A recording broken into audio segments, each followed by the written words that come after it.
Bonjour à tous les amis Winfoilers. Aujourd'hui dans cette vidéo, on va parler Winfoil. Voilà, et de la mauvaise idée reçue sur le Winfoil.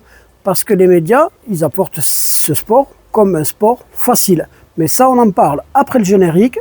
Voilà, et si tu es débutant, tu es au bon endroit. Tout simplement, voilà, pense à t'abonner, like la vidéo. Il y a plein de vidéos et de contenus faits sur le matériel, les manœuvres, les spots et plein d'autres choses, des petits tutos, des astuces, voilà. Tu trouveras plein de choses sur mes vidéos. Allez, regarde ça.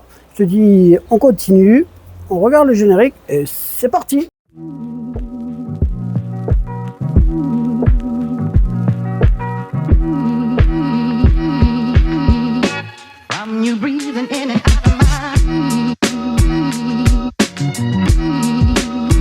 Allez, c'est parti. Bon, alors il y a vraiment trop de reportages qui te montrent ce sport, le Winfoil, comme un sport facile. Voilà l'étiquette qu'on a. Le Winfoil, tu crèmes dessus, c'est facile. C'est faux. Pour moi, c'est totalement faux. Je pense réellement que la majorité des Winfoilers actuellement, franchement, ils ont galéré. C'est pas si facile que ça. T'apprends pas ça comme ça. Voilà, je vais te parler des différentes étapes pour apprendre le Winfoil. Et après, on parlera aussi de la deuxième mauvaise idée reçue du Winfoil. Voilà, je vais te détailler tout ça, comment on débute et des étapes de progression. La première chose à savoir, c'est que l'apprentissage du Winfoil est long mais stimulant. Pourquoi stimulant?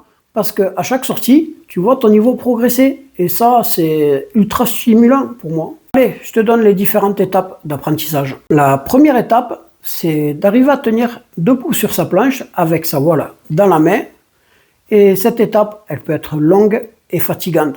Surtout si tu n'as pas le matériel adapté, avec une planche trop petite, très souvent.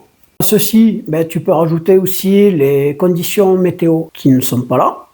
Et là, tu galères. La deuxième étape, c'est d'arriver à faire des bords. Si possible, apprendre à remonter au vent, qui est très important. Là, à cette étape, tu commences à savoir comment ta planche et ta voile fonctionnent un peu. Et là, on passe à la troisième étape. La troisième étape est d'arriver à accélérer avec ta planche et à décoller.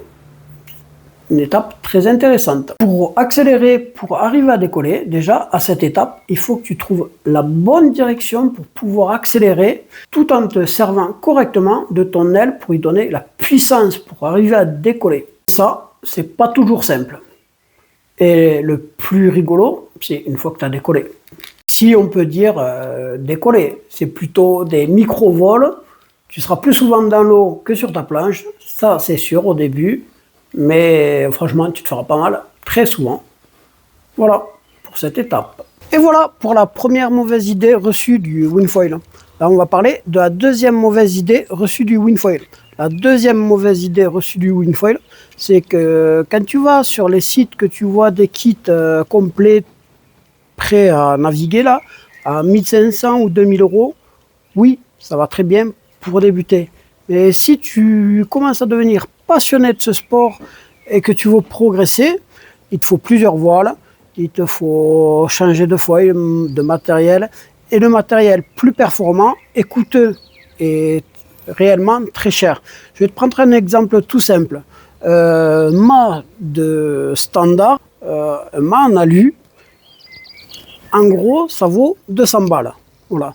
Tu prends un mât en carbone, il faut que tu comptes à peu près 1000 euros. Mais c'est un budget hors norme. Quand tu rajoutes à ça plusieurs voiles, il te faut 2, 3, 4 voiles pour être à l'aise, pour pouvoir naviguer sur tous les vents.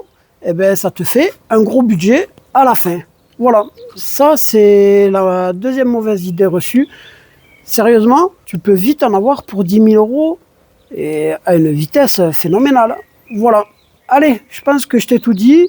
Je te dis tchuss et à bientôt. Allez, bye bye.